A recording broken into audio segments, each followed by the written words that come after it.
Yo, what's going on, guys? Mikey back here, and today we'll be recapping the Hawks win over the Magic last night, game on December 15th. Hawks win it 111-99. The Hawks pretty much controlled this game from the get-go. They won quarters 1 through 3, and then lost the fourth quarter naturally, but a lot of that was garbage time as well. Hawks definitely looked way better tonight on the defensive end. Granted, it was the Magic, but still, anytime you can keep an NBA team under 99 points, that's great to see. We saw with the Rockets, they didn't get care on defense at all, and they gave up 130 plus. So, against the Magic, definitely a better sign. And sorry if my voice sounds a little nasy. I've been a little bit under the weather with a runny nose and stuff, so hopefully it's nothing too big. But yeah. So overall, Hawks solid win. Gallinari continues to play very well off the bench. Cam Reddish looked very good in this game. As we get to the box score, we'll dive more on his game and what I saw from him that made him be more successful than a lot of his games in this season. DeLon Wright still not being aggressive on offense for some reason, and Trae Young did his normal thing. He wasn't efficient from three, but he still had a decent overall game. John Collins really silenced the haters tonight with a bounce-back game against the Magic. And Clint Capella, even though his box score stats don't really show a dominant game, he was everywhere in this game, grabbing rebounds over 5 guys. And again, Hawks don't rebound with Capella. None of the other 4 guys were doing it, so Capella's the only one out there. Got to keep that in mind. For the Magic, Cole Anthony really struggled. Couldn't hit wide open shots tonight. If he was on his game, this game would have been very different. It probably would have been a close game. So the Hawks are fortunate that Cole Anthony missed a lot of shots. Wendell Carter seems to always have a good game against us, and he did that tonight. Chuma Okeke struggled, and for the most part, most of the Magic struggled. Terence Ross, he's going to get up his shots off the bench all the time. But yeah, with that said, let's go to the box score. We'll start with the Hawks this time since they were on the road. John Collins, 36 minutes, 21 points, 10 rebounds, 2 assists, no blocks, 2 of 4 from 3, 8 of 14 from the field. And he had a great game. In the post, he was great as well. A lot of people criticize John Collins because they say he can't play in the post very well. For some reason, I don't know where that's coming from. They say, Trae Young needs Trae Young for all of his offense. And, well, yes, his main threat is a lob threat off the pick and roll. He doesn't need Trae Young for everything. He can create his own offense in the post, and I feel like we saw that today. And hopefully John Collins can continue that. Trae Young, 30 minutes, 28 points, 4 rebounds, 4 assists, added 2 steals, shot 11 for 22 from the field, so that's pretty efficient, but 1 of 8 from 3. And that's a rarity this year for Trae. Trae's been very good from 3 so far, and only 1 turnover tonight. That was the main thing I saw from Trae's game tonight that I was really impressed with. He's been having high turnovers the last 3-4 games, so especially against the Nets, especially against the Rockets. So hopefully those turnovers can stay down, limiting the other team's possessions and fast break opportunities. Clint Capella, like I was saying before, only 7 points, 11 rebounds, 4 assists, 1 steal, 2 blocks. Not the greatest box score, but if you look at the game, man, he was everywhere. He was contesting so many shots, he was grabbing rebounds, and even though he had 11 rebounds, he was tipping rebounds. All 5 guys of the Orlando Magic were trying to out-rebound him, and none of the other guys on the Hawks were trying to rebound with Clint Capella. I don't understand that. Nick McMillan said in his post-game press conference, every guy needs to rebound tonight. He's not talking about one individual person. He's talking about the whole team. And we have to crash the boards. We have some tall wings too, like Herter, Cam Reddish, Bogey, DeLon Wright even in the point guard position. He's crashed the board sometimes, but for the most part, we don't really see anybody besides John Collins and Clint Capella, and then Gallo and then Gorgie off the bench crashing boards. And we need more people to do that because the Hawks are getting out-rebounded constantly. We were out-rebounded in this game, but we were still able to come away with the W. Kevin Herter, struggling a bit with his shot right now. 26 minutes, 7 points, 3 rebounds, 5 assists, 1 steal, 1 block. 0 for 4 from 3, 3 for 9 from the field. So not the greatest game from Kayvon.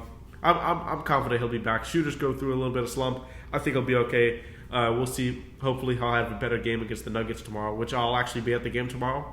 We're excited to see the game, definitely. And Nikola Jokic is actually my favorite player in the NBA, along with Kevin Durant, besides all the Hawks players. So I'm really excited to see that game tomorrow. TLC, Timothé Luau-Cabarrot, another subpar game. 20 minutes, 7 points, 2 rebounds, 1 assist, 1 steal. He didn't really hurt the offense that much. He had 1 for 2 from 3, 3 for 4 from the field. So a decent, efficient night. But, he's not going to give you the stuff like he did in Minnesota or anything every night. But he didn't hurt us that much. So that was an okay game from TLC. Cam Reddish now. 13 points, 3 rebounds, 1 assist, 1 steal. Shot 5 for 9 from the field, 3 for 6 from 3 in 25 minutes.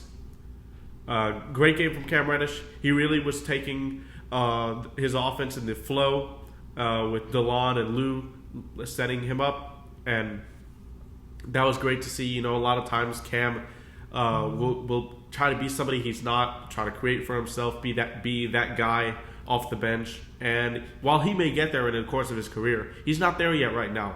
He's not there yet, and he needs to realize that and play in the flow of the offense, and that's really where he's been excelling. Cam Reddish is shooting in the 40% from catch and shoot threes this year, so that just shows you when other people are setting him up, he can knock down those threes. And Cam is really cashed from the corners.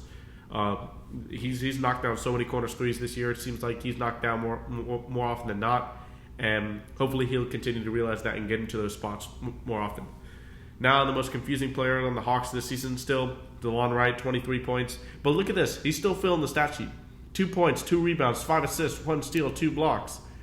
And he only took 1 shot tonight, which is so confusing to me. There's no reason that DeLon Wright should be taking 1 shot when we know he can score in the teens and even in the 20s if he has to. So we saw it last year, and we hopefully we'll see it this year. Later in the season. I don't know how long we'll take it. But if Sharif Cooper is going to get some minutes, I think it should be Sharif and DeLon in the backcourt. And Lou Williams, who played 18 minutes tonight, 14 points, 2 rebounds, 2 steals, 5 for 11 from the field, 2 for 2 from 3. Lou actually didn't have a bad game tonight. He shot pretty well, but he's taken 11 shots off the bench. And Lou Williams should not be a leading shot off the bench guy. That should be Cam or Gallo, in my opinion. Gallo only had 6 shots, while Cam Reddish had 9.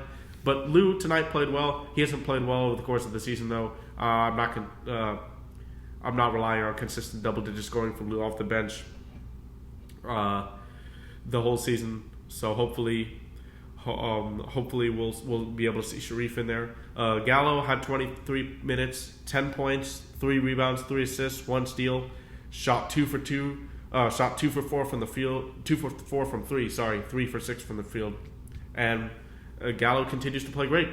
Another game with double-digit points off the bench. And we're seeing Gallo definitely making an impact off the bench. A lot of people said he was washed at the beginning of the season, and he's proven, no, not washed at all. Goji Shang played 5 minutes, didn't really do much. And Sharif Cooper got some garbage time minutes at the end there, played 2.5 minutes, had a nice drive to the bucket, and extended his left arm for a finish. That was great to see. Hopefully he can play some more. He had 2 points and shot 1 and 2 from the field. Now on to Orlando. Franz Wagner, 34 minutes, 10 points, 6 rebounds, 2 assists, 1 steal. He always fills up the stat sheet. Didn't make a 3, shot 5 of 14 from the field. So not the greatest efficiency, but I think he'll be a good player. He always fills up the stat sheet.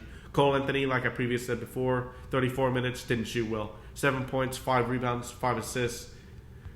3 for 14 from the field, 0 for 5 from 3. So disgusting night from Cole Anthony. He'll probably not do that again. He's a much better player than that, and I think he's the point guard for the future for the Orlando Magic right now, with Jalen Suggs not playing. Chuma Okeke, 32 minutes, 8 points, 4 rebounds, 2 assists, 1 steal, 1 block. Didn't have an efficient shooting night, 2 for 10 from the field, 2 for 7 from 3. He's going to be a good player as well, I feel like. Wendell Carter, 29 minutes, 9 points, 15 rebounds, 3 assists, 1 steal, and 1 for 4 from 3, 4 for 10 from the field. And think about Wendell Carter. He kills us on the boards. 15 rebounds for Wendell Carter. That's what I'm saying. Click can't do everything. He grabbed 11 boards, but the Hawks have the team rebound. R.J. Hampton had a great game, though, for the Orlando Magic. 27 minutes, 15 points, 4 assists, shot 4 for 9 from the field, 3 for 4 from 3. So a decent game from R.J. Hampton. Off the bench, Terence Ross, 32 minutes, for a veteran player, you know he's going to get up his shots. 8 points, 7 rebounds, 8 assists, 1 steal, 1 block. So 7 for 17 from the field, 0 for 5 from 3. So while he was cold from 3, it's Terence Ross filling up the stat sheet with 7 rebounds, 8 assists, 1 steal, 1 block. You don't see that every night. So Terence Ross had a pretty decent game. Mo Wagner off the bench had a great game for the Magic. He came off the bench, and I was scared we were going to lose the game to Mo Wagner in the first half. But he calmed down in the second half. He had 19 points, 6 rebounds, 1 assist. He shot 3 of 4 from the behind the arc and 6 of 9 from the field. So great game from him. Michael Mulder, 7 points, 1 rebound. Didn't really add that much. And Iggy Brazdeikis, 6 points, 1 rebound. Didn't do much else. Shot 0 of 1 from the 3 and 1 of 3 from the field. While Mulder went 1 of 2 from 3 and 3 of 4 from the field. And Robin Lopez, 5 minutes, didn't do anything. So yeah. So that's a box score specific recap for the Hawks 111-99 victory over the Magic. Tomorrow, we got a game against the Nuggets. Hopefully, that'll be another W. The Nuggets, obviously, an injured-riddled season, but they still have one of the MVP candidates, Nikola Jokic. And for me, Jokic is playing better than his MVP season. He just got Kevin Durant and Steph Curry this year, which is unlucky if I say so. But yeah, hopefully we can get a little 2-game winning streak here for the Hawks tomorrow, and I'll be coming out with a recap after that one as well, and I'll be there, so I'll definitely speak to the atmosphere of the stadium and stuff like that as well. So look out for that. Talk to you guys later. Thanks for tuning in.